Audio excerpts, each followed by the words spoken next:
Leemos en la palabra del Señor, Evangelio según San Lucas, capítulo 3, verso 1.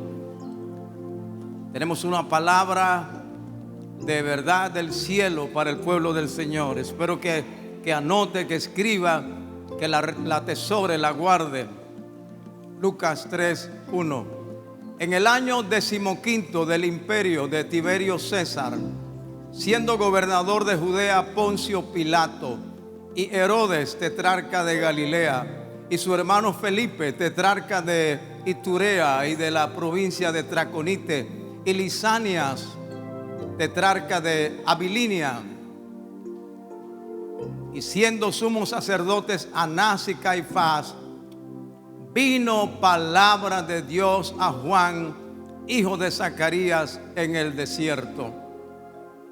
Y él fue por toda la región contigua al Jordán, predicando el bautismo del arrepentimiento para perdón de pecados, como está escrito en el libro del profeta Isaías, que dice: voz del que clama en el desierto, preparad el camino del Señor, enderezad sus sendas.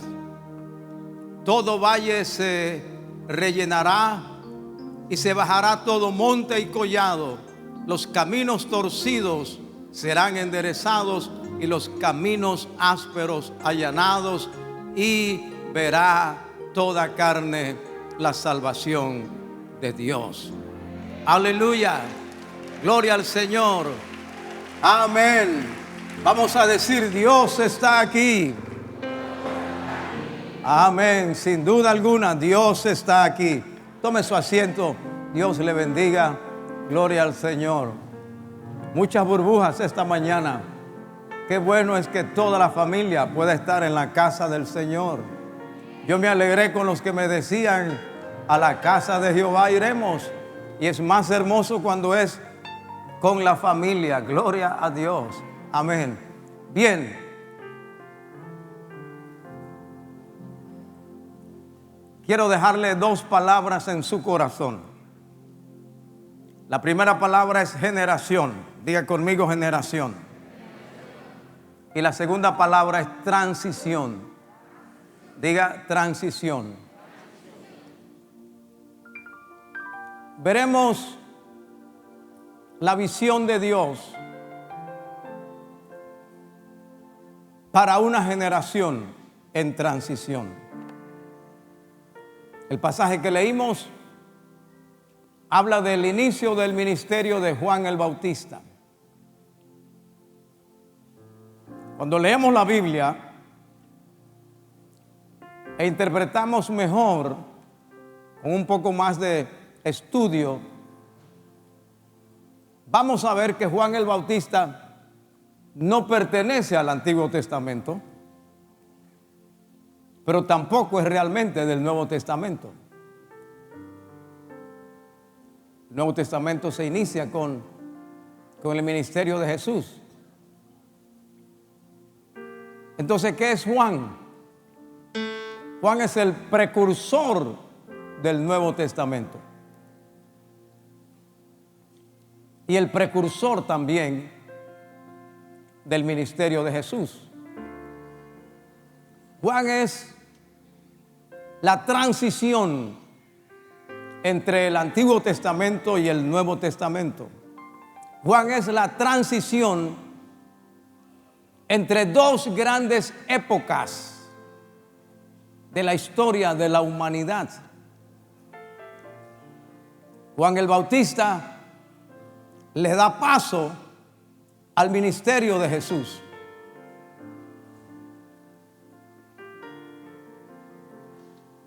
Pero Juan el Bautista no conoce lo que se va a conocer en la revelación que hay en el Nuevo Testamento.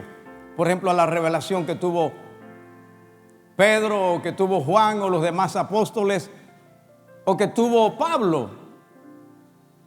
Juan el Bautista no conoce el bautismo del Espíritu Santo como lo conocemos nosotros. Ni conoció la iglesia tampoco. Juan nunca conoció la iglesia. Y la iglesia es el Nuevo Testamento. Los dormidos me dan un poderoso amén. Oh, gloria a Dios. Amén. Se ve que están muy atentos. Así que lo que trato de explicarles es que Juan es la transición entre dos grandes épocas. La época del Antiguo Testamento y el Nuevo Testamento. Marcos 1:14 dice que después que Juan fue encarcelado, entonces vino Jesús predicando. Jesús comenzó a predicar únicamente luego que Juan el Bautista fuera encarcelado.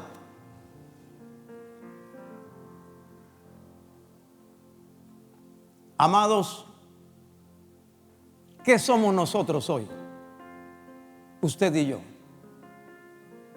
¿Qué es la humanidad que está viviendo hoy? Santo Dios. Una generación en transición. Estamos en transición. Nosotros venimos de antes del COVID y sobreviviremos después del COVID. Los que se van a morir en el COVID, quédense en silencio.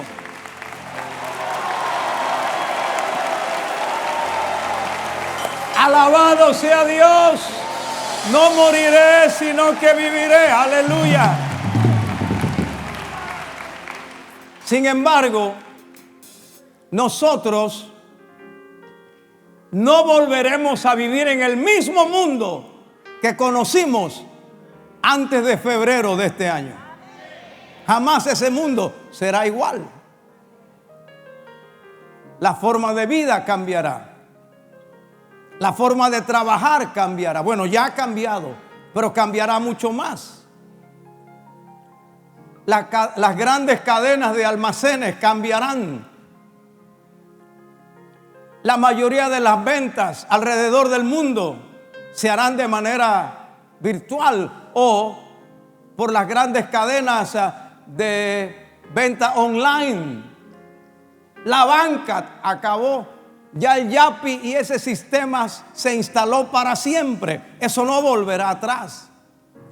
Los grandes campus de universidades ya no serán tan necesarios y la enseñanza universitaria presencial habrá cambiado para siempre. Incluso la medicina. Ya hay gente que no consultará al médico personalmente. E incluso habrán médicos que se auxiliarán de otros médicos en otro país, y mientras alguien esté operando en Bogotá, habrá otro médico en Nueva York diciéndole o auxiliándole cómo hacerlo. El transporte, todo ha cambiado. Los peinados de las mujeres ya no volverán a ser más.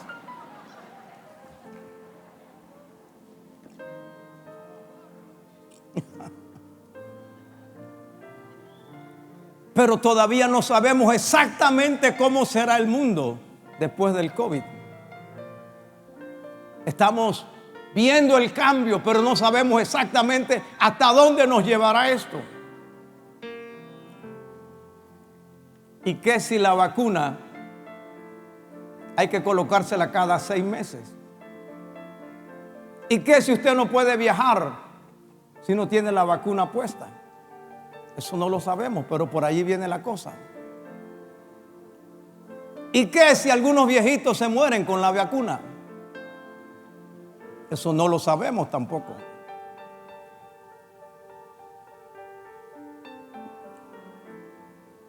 ¿Y qué si la vacuna modifica el ADN, como algunos científicos están diciendo? No lo sabemos. Somos una generación en transición. Amados, la historia es importante. Mateo 3:1, cuando habla del evangelio, cuando habla de la vida, del ministerio de Juan el Bautista, dice: en los días aconteció, en aquellos días vino Juan el Bautista predicando. ¿Qué días? Eran días de transición, eran días especiales. El último profeta del Antiguo Testamento es Malaquías. Y después de Malaquías Dios no vuelve a hablar. No hay más profecía. Hay un silencio divino. Hasta que 400 años después, cuando al sacerdote Zacarías le corresponde, según la suerte, entrar al santuario para ofrecer su incienso delante del Señor, se le aparece Gabriel con un mensaje del cielo. Gabriel Pérez. No, bueno, no. Gabriel, el ángel del cielo. Gloria al Señor.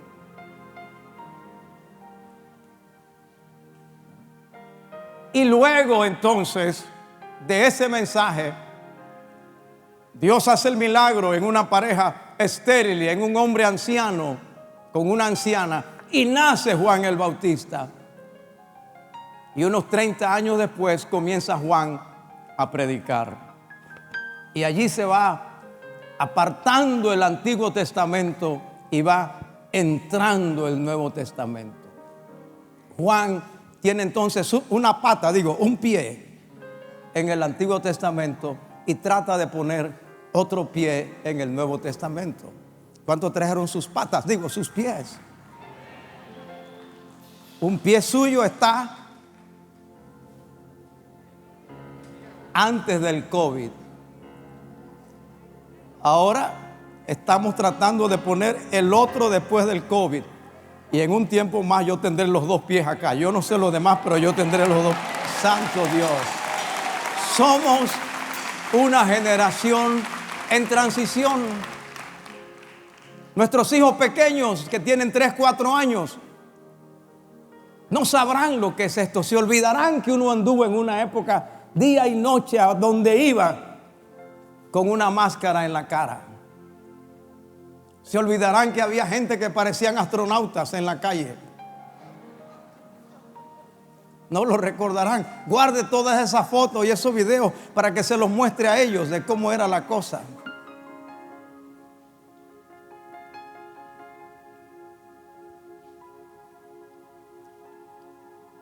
Vendrán los días en que usted tocará un par de botones en su celular y en 20 o 15 minutos llegará un dron hasta su casa, a su balcón, le entregará la comida, le entregará todo. Usted tocará otro botón, con eso paga y se acabó el problema. Muchos restaurantes no podrán existir como existen en el día de hoy.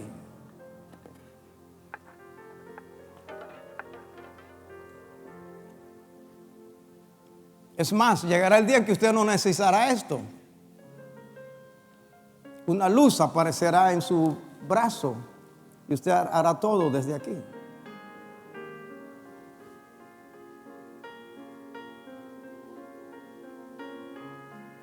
Yo lo he dicho desde hace mucho tiempo y la gente no cree.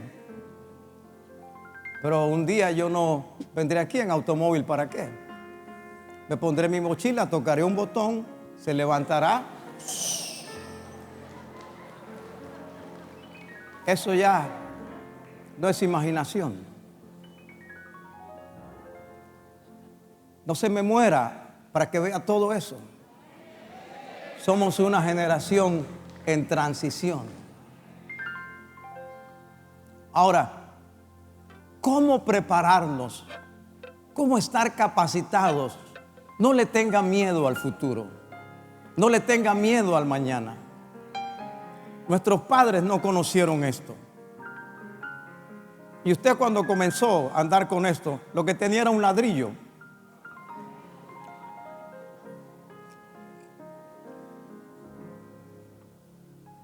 Hoy los niños no pueden vivir sin esto. Aquí hay algunos que fueron de la generación del trompo, la bolita, el yoyo. Hoy todo es aquí, los niños no.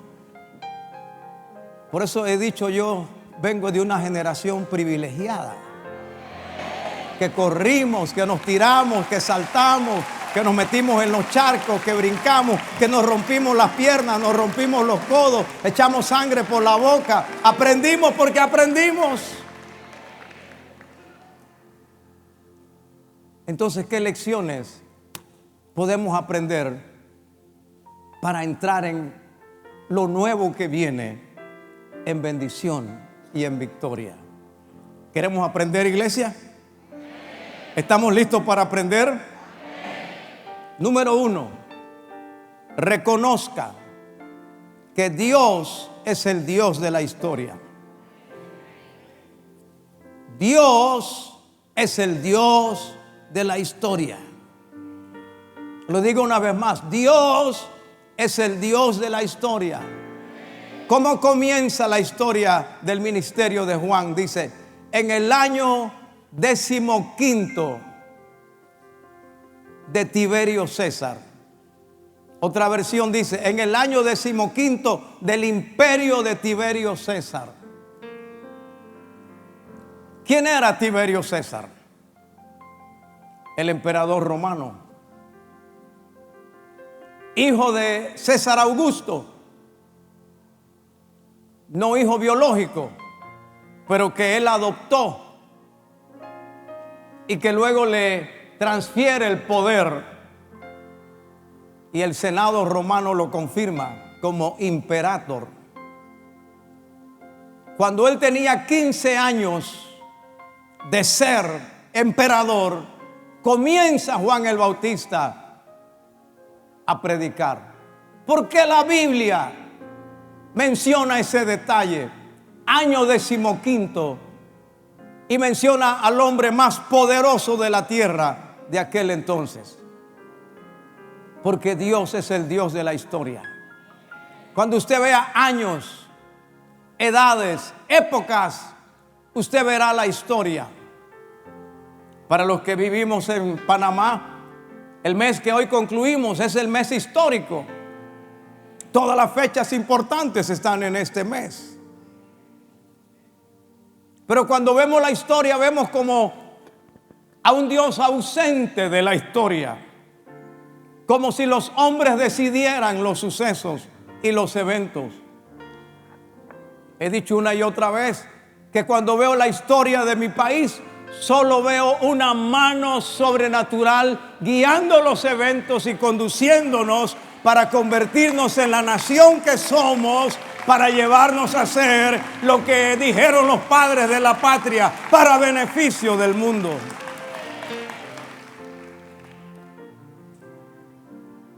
La historia se compone de dos cosas, del Cronos y del Kairos. El Cronos es el tiempo calendario. Cuando vemos días, semanas, meses y años, décadas, siglos, milenios, estamos viendo el crono. Cuando vemos el reloj, el calendario, pues el Dios de la historia interviene en ese cronos y crea lo que la Biblia llama los kairos, los momentos de Dios. Juan el Bautista aparece en el cronos de la historia, pero en realidad Juan el Bautista es la intervención divina en el cronos para crear un kairos. Amados, usted pudo haber muerto antes de la pandemia o en medio de la pandemia, pero no ha muerto. O usted pudo haber nacido después de la pandemia, cuando esto sea un recuerdo y parte de la historia. Pero a Dios le agradó que estuvieras aquí y te puso aquí en esta hora, y hay un kairos de Dios para nosotros.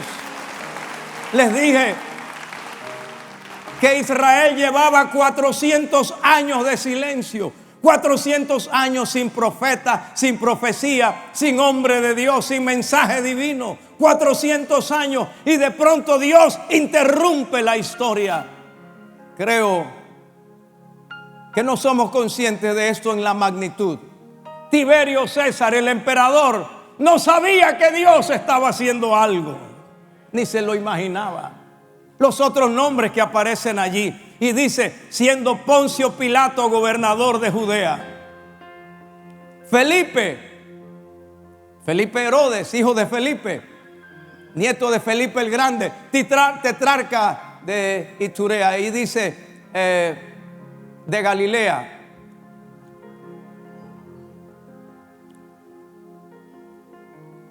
Dice Licinias, también tetrarca de Abilinia.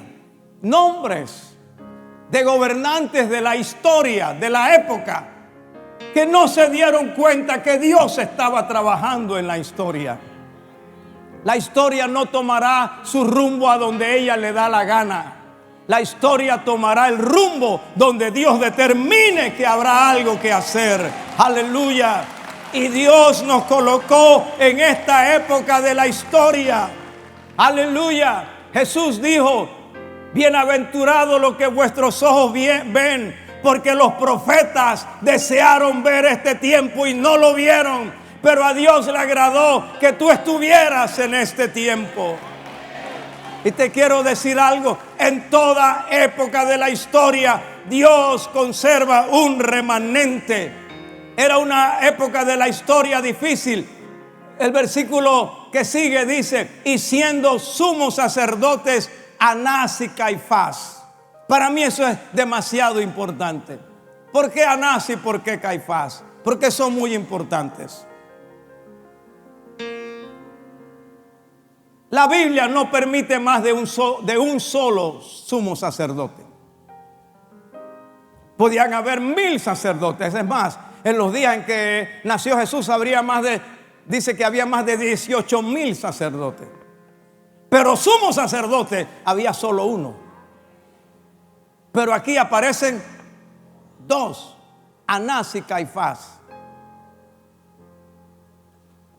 Bueno, eso se lo explico más adelante. Pero los años en la Biblia son muy importantes. La Biblia dice que Abraham tenía 75 años cuando salió de Ur de los Caldeos. Y tuvo que esperar 25 años. Y a los 100 años nació Isaac. Año 100. Noé vivió 600 años. Y en el año 600 Dios le habló a Noé. Y en el 601 entró en el arca. Moisés, cuando tenía 40 años, le vino al corazón colocarse del lado del pueblo de Dios, de sus hermanos. Fue desterrado. Vivió 40 años en el desierto. A los 80 años Dios lo llamó de una zarza, desde una zarza, Moisés. Vivió 40 años más para liberar al pueblo, sacarlo de Egipto, llevarlo por el desierto, introducirlo en la tierra de la promesa. Y a los 120 años Dios lo llamó a su presencia. Los años son importantes porque Dios es el Dios de la historia. Por eso usted va a leer, por ejemplo, esta escritura que usted me va a decir de quién estoy hablando. En el año que murió el rey Usías, vi yo al Señor sentado sobre un trono alto y sublime, y sus faldas llenaban el templo. Sobre él habían serafines. Cada uno tenía 6 alas. Con 2 cubrían sus rostros, con 2 cubrían sus pies y con 2 volaban. Y el uno al otro daba voces diciendo: Santo, santo, santo, Jehová de los ejércitos, toda la tierra está llena de tu gloria. Profeta Isaías, año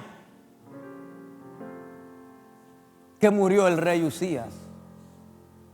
Y usted va a ver la historia de David, señala los años. Porque los años son importantes en la historia. Y te quiero decir algo. Este año 2020 jamás será olvidado. Se olvidarán del 2015, del 2008, del 2009, del 2014, del 2019, pero del 2020 nadie se olvidará. No se olvidarán porque millones han muerto y morirán en este año, sin una guerra como nunca antes. No se olvidarán por las tragedias que han ocurrido. No se olvidarán por los trabajos que se perdieron, por el dolor para el mundo. Entonces, estamos en un momento de transición, pero recuerde algo: Dios sigue siendo el Dios de la historia. El Dios del Antiguo Testamento es el Dios del Nuevo Testamento. El Dios de antes de Juan el Bautista es el mismo Dios después de Juan el Bautista. Y el Dios que nos bendijo antes del COVID es el Dios que nos sostiene durante la COVID y el Dios que nos dará la victoria después de la COVID. ¿Alguien puede creer lo que Dios está diciendo? Dios de la historia. Número 2. Reconozca la importancia del gobierno humano. Dice, en el año 15 de Tiberio César, siendo Poncio Pilato gobernador de Judea y Felipe tetrarca de Galilea, menciona los nombres de los gobernantes.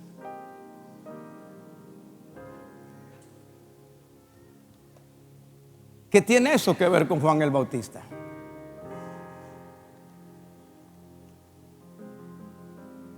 Reconozcamos algo.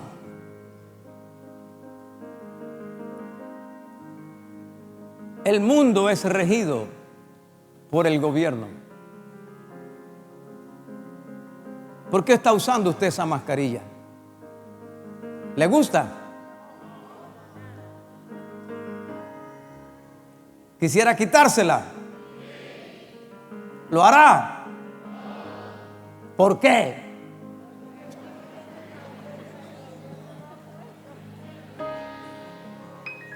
Porque hay un gobierno que dijo: tendrás que usar mascarilla.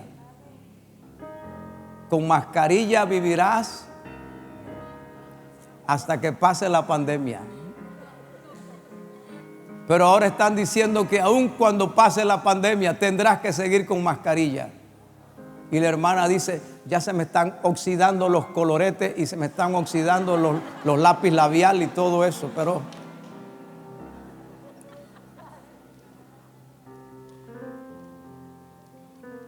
cuando habla de Tiberio César, de Poncio Pilato, de Felipe, de Lisanias,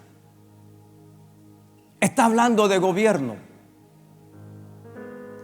Juan el Bautista ejerció su ministerio bajo un gobierno. No me importa si era tirano, porque esos emperadores romanos ninguno era bueno. Poncio Pilato tampoco era un tipo bueno. La historia secular, Flavio Josefo, historiador de la época, y Plinio lo describen como un tirano, un tipo cruel. Pero eran gobierno. Porque entiendamos algo: el gobierno humano es una institución divina y nada funciona en la tierra sin gobierno. Donde no hay gobierno hay anarquía, y donde hay anarquía hay desorden, y donde hay desorden no hay paz ni hay producción. El gobierno humano fue instituido después del diluvio. En el libro de Génesis capítulo 9, cuando Noé sale del arca y Dios lo bendice, dice: y bendijo Dios a Noé y a su familia, a sus hijos, los bendijo. Y les vuelve a decir: creced y multiplicaos y llenad la tierra y todo lo demás. El temor de vosotros estará sobre todo animal, sobre todo lo que se arrastra, sobre toda ave del cielo. Y le dice además: todo te lo doy, todas las será para comer. Antes solo comías vegetal, ahora podrás comer animal. Santo Dios, los que comen digan amén. Oh Dios, qué santos hay aquí que no necesitan comer. Oh Dios. Pero luego dijo Dios: el hombre que derramare sangre, versículo 6, el hombre que derramare sangre, por el hombre su sangre será derramada. ¿Qué es esto? Está hablando del hombre que mata a otro hombre. ¿Está conmigo? El hombre que derramare sangre, por el hombre su sangre será derramada. Significa que el hombre que derrama sangre de otro, habrá otro hombre que le pedirá cuenta de esa sangre que él derramó. ¿Quién es el que le pide la cuenta al hombre de la sangre que él derramó? El gobernante, el gobierno. Por eso con Noé se inicia el gobierno humano. Y aunque algunos me apedrearán por esto, por eso la pena de muerte es bíblica. Dijo Dios, tú no puedes quitarle la vida a otro que es hecho a imagen y semejanza de Dios. Si tú lo haces, habrá alguien que te pedirá cuenta por eso. Allí comienza a regir el gobierno humano sobre toda la tierra. Y de allí en adelante, nada se puede hacer sin gobierno. Ni siquiera entrar a la casa de Dios. Usted no puede entrar aquí como una vaca entra al corral.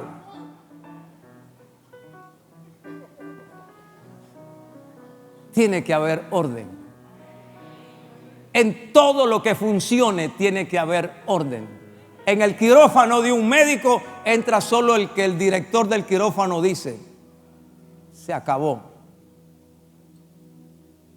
Usted puede ser el mejor jugador del mundo, pero si mete una patada incorrecta y el árbitro desconocido le saca la tarjeta roja, usted se va. Usted puede decir, yo soy el mejor pagado, yo soy esto, yo juego en el Tauro, y usted se va. ¿Me estoy haciendo explicar? Porque todo en la tierra funciona en base a gobierno. Usted no va a un banco y dice, atiéndame a mí primero. No, aquí hay norma. Aquí hay gobierno. Pastor, ¿y en la iglesia? También. Si no, esto no funciona. Ahora usted no se me va a levantar de aquí y se va a ir por ahí como le da la gana. Aquí hay gobierno. Tiberio César fue el hijo adoptivo de César Augusto. César Augusto fue el emperador que gobernaba Roma, el mundo, cuando Jesús nació. César Augusto fue el sucesor de Cayo Julio César. Julio César, el primer de los emperadores.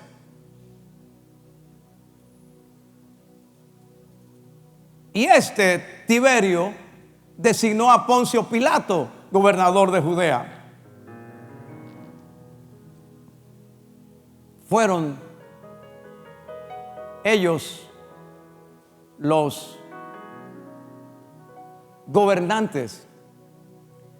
Pilato, Herodes, el tetrarca de Galilea, Felipe, de Traconite, Lisanias, de Abilinia. Y el gobierno que dominaba en los días de Juan era ese gobierno. De manera que ellos tenían que obedecer las órdenes del gobierno, o en cambio esperar la sanción, lo que en efecto ocurrió, porque por predicar como predicó el gobernante Herodes, ordena la muerte de Juan y Juan es decapitado porque el gobierno así lo decidió. Mis amados, ¿qué trato de decirle con esto? Esta pandemia la están manejando los gobiernos. ¿Quién le dijo a usted que se pusiera esa mascarilla? ¿Quién le ha dicho a los empresarios que pueden darle carta de suspensión de trabajo a los trabajadores. ¿Y qué va a hacer usted? ¿Quién le ha dicho a la gente después de las 11 de la noche? Y si el día de mañana el gobierno dice todo el mundo encerrado otra vez, ¿qué va a hacer usted? Lo más que puede hacer es como el hermano que dijo: bueno, yo le voy a decir al alcalde que por lo menos me dé permiso de quedarme con otra familia, pero ya con la misma no aguanto, ¿no?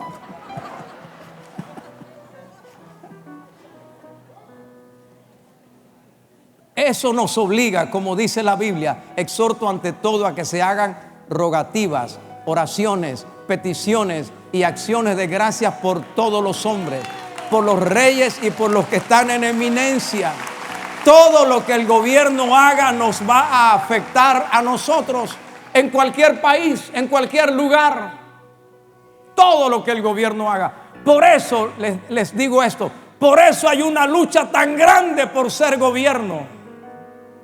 Esa es una batalla de la cual no tenemos idea, y por eso se asesinan, por eso se hacen fraudes, y a veces salen los que no son los que el pueblo votó, pero salen porque hay una lucha por el gobierno. Y la gente dice: voy a servir a la patria y voy a sacrificarme por el pueblo. Si es tan servicial y eso, ¿por qué todo el mundo quiere estar allá en la, como dicen el otro, todo el mundo quiere estar en la papa? Y algunos no solamente están en la papa, están llegando a Purella.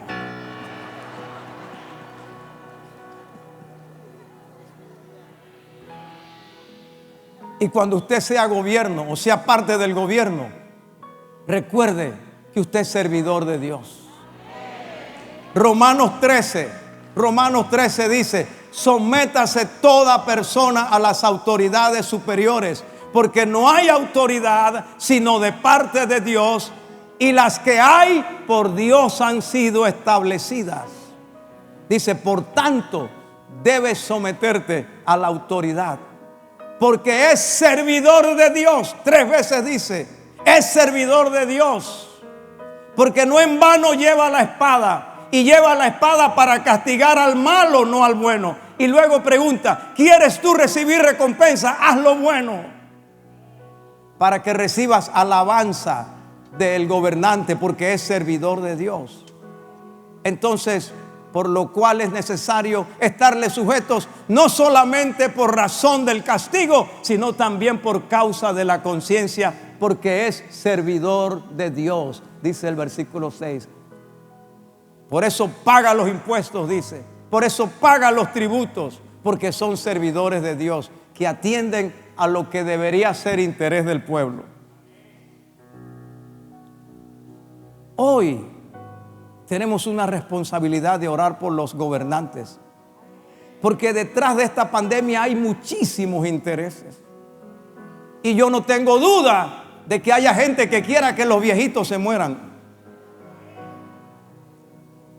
Una de las figuras más grandes de la economía de Europa dijo: los ancianos son una carga para los gobiernos. Los gobiernos no pueden sostener un sistema donde hay que pagarle a los ancianos por tantos años sin producir nada. Se considera que parte de la quiebra que hubo en un momento en Grecia y en Portugal fue el exceso de dinero que se le daba a los ancianos, según ellos.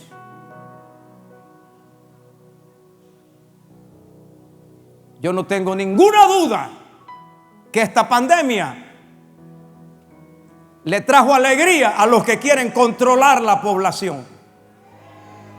No quieren que haya más gente, no quieren que haya más nacimiento, quieren que haya reducción del número de personas, quieren violar el principio divino que dice: crece y multiplícate. No tengo duda que esta pandemia ha traído gran alegría a los abortistas, a los que promueven el aborto y la muerte de la persona en el vientre de la madre. Entonces tenemos que orar. Amados, toda institución funciona con gobierno. En la familia donde hay gobierno habrá desastre. Si no hay gobierno en la familia, si no hay una autoridad, si no hay reglas y órdenes. En la sociedad que no hay gobierno. Solo pensemos en una de las grandes causas del contagio. Por ejemplo, en mi país, ¿cuál ha sido una de las grandes causas de los contagios? Pachanga, fiesta, celebración, piscina, va ombligo afuera. No respetan la orden del gobierno. Esto es personal. Usted tiene que gobernarse usted mismo. Si usted no se gobierna, se vuelve alcohólico o lo que sea. No tengo más para decir. Si usted no se gobierna, va a ver películas Netflix hasta las 4 de la mañana, va a ser irresponsable en el trabajo, no va a diezmar. Bueno, tiene que ser familiar, tiene que ser social, tiene que ser institucional. Ahora sí, el otro gobierno era Anás y Caifás. Pilato, Herodes, Felipe, Licinias, Tiberio eran gobierno civil, militar, pero Anás y Caifás eran gobierno religioso. Solo podría haber un sumo sacerdote, pero había dos. Porque el Imperio Romano, cuando llegó a dominar Judea, el gobernador Valerio Gratius destituyó a Anás. Parece que Anás no quería someterse a Roma y lo destituyó. Y en su lugar nombró a su yerno, Caifás, porque con él sí podía manejarse. Pero el pueblo sabía que el verdadero sacerdote era Anás. Pero para los romanos el sacerdote era Caifás.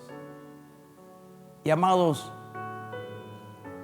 eso tenemos que tenerlo claro en las transiciones. Hay cosas que son de los hombres y hay cosas que son de Dios. En esta transición nos van a querer de todas maneras obligarnos a aceptar el matrimonio homosexual. En esta pandemia nos van a obligar a aceptar el aborto. Nosotros sabemos lo que es de Dios y lo que es de los hombres. Y seguiremos obedeciendo a Dios.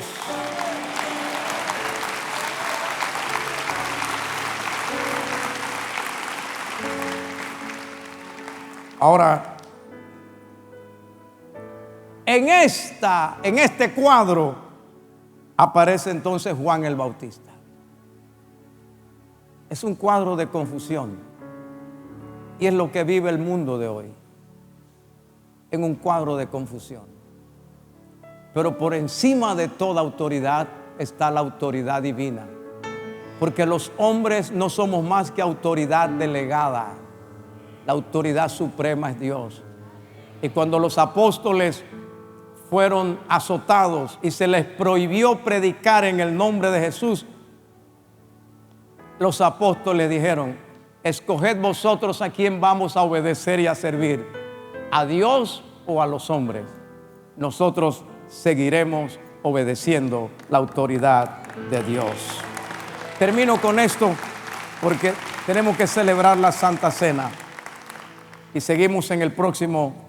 Me quedan 2 mensajes más, así que espero terminar. Reconocer tu unicidad. Primero, reconocer que Dios es Dios de la historia. Segundo, reconocer que Dios es Dios del gobierno. Número 3, reconocer tu unicidad. No encontré otra palabra, por esa coloqué esa palabra.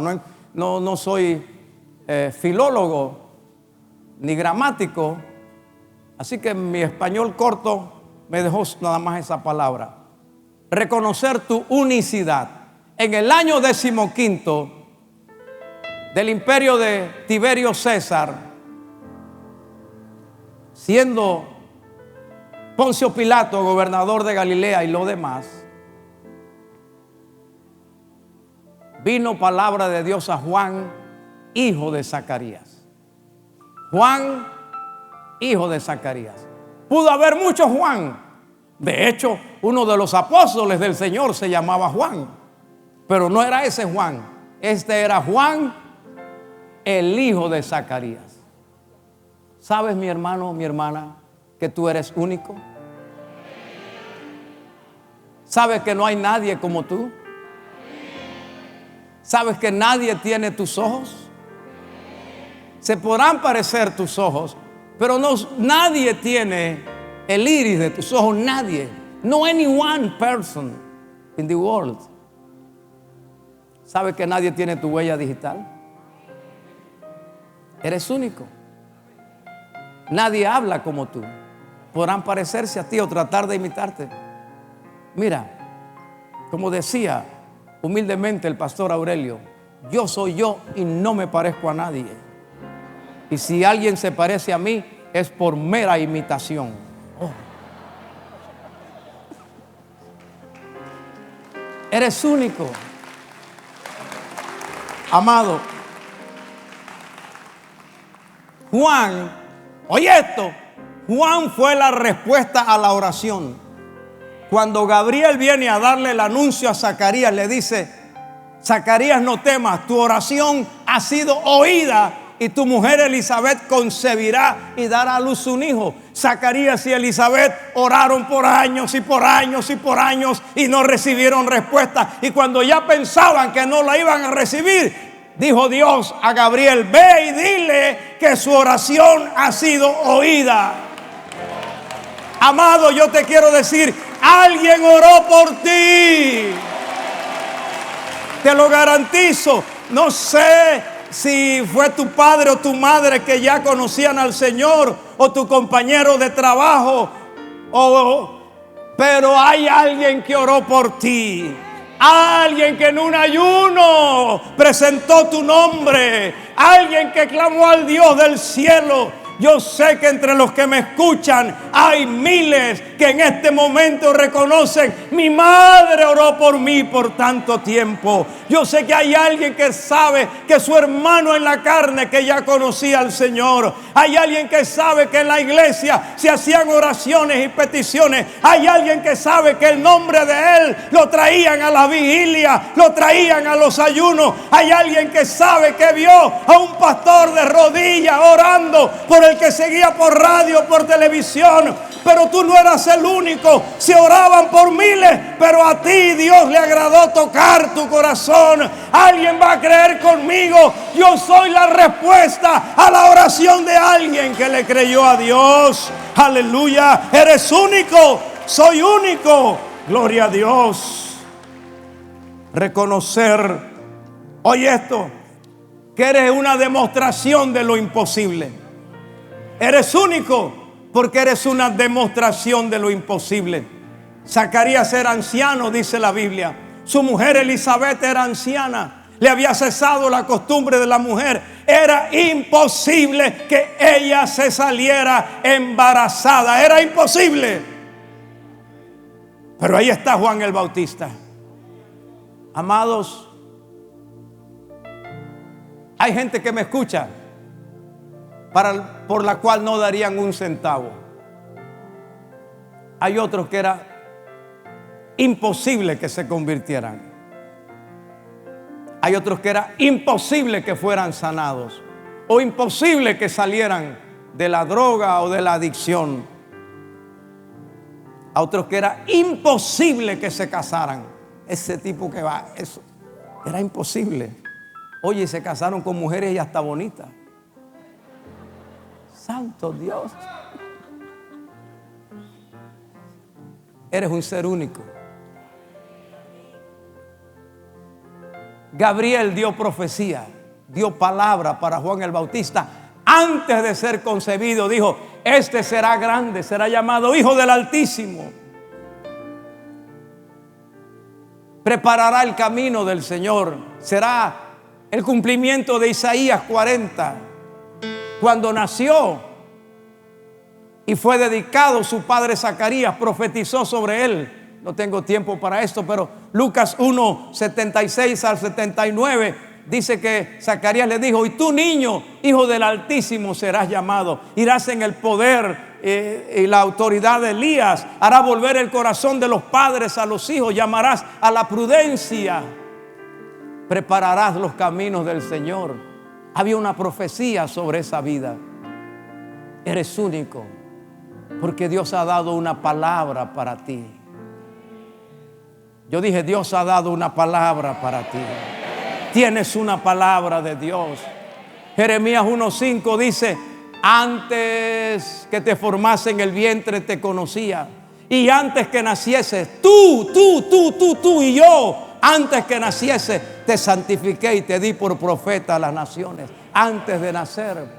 Salmo 139 dice también, a partir del versículo 13: mi embrión vieron tus ojos, porque tú formaste mis entrañas. Tú me hiciste en el vientre de mi madre.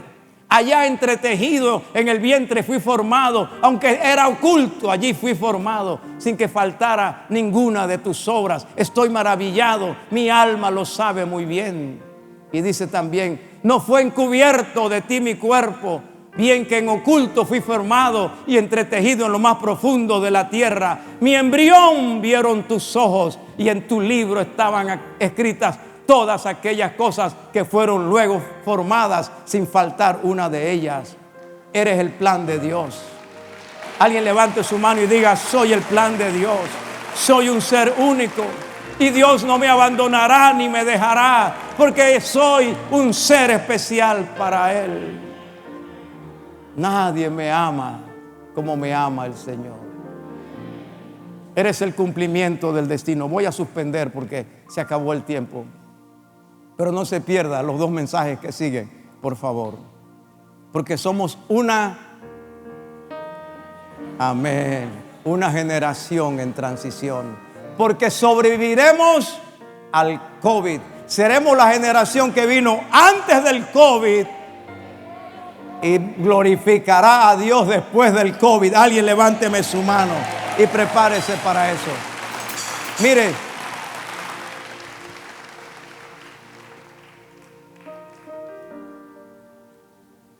en las últimas 2 semanas, 5 suicidios en España. Ahora, si fueran 5 suicidios, diría la gente, pero bueno, pero ¿sabe? 5 suicidios solo entre policías. 5 policías. Tengo eso allí. En el mes que termina hoy, en Japón, se suicidó más gente solo en este mes que en todo el resto del año. Tengo eso allí. Hace 2 días, el secretario general de las Naciones Unidas, Antonio Guterres, llamó la atención a los gobernantes del mundo sobre el número de suicidios alrededor del mundo. Tengo eso allí también. Diciéndoles: hagan algo, porque la gente no está superando la COVID, y los que no superan o la superan se inclinan por el suicidio. Una generación en transición. 2.500 españoles al borde del suicidio. La pandemia dispara las llamadas al teléfono de la esperanza. Un teléfono especial solo para gente que quiere suicidarse, para auxiliarlos. ¿Y usted cree que nuestro país está lejos de esa realidad? Somos una generación en transición, pero no vemos el futuro con desesperanza, ni vemos la pandemia como el enemigo que nos acabó. Tenemos un pie bendecido antes de la pandemia y tenemos otro pie bendecido después de la pandemia. Amén.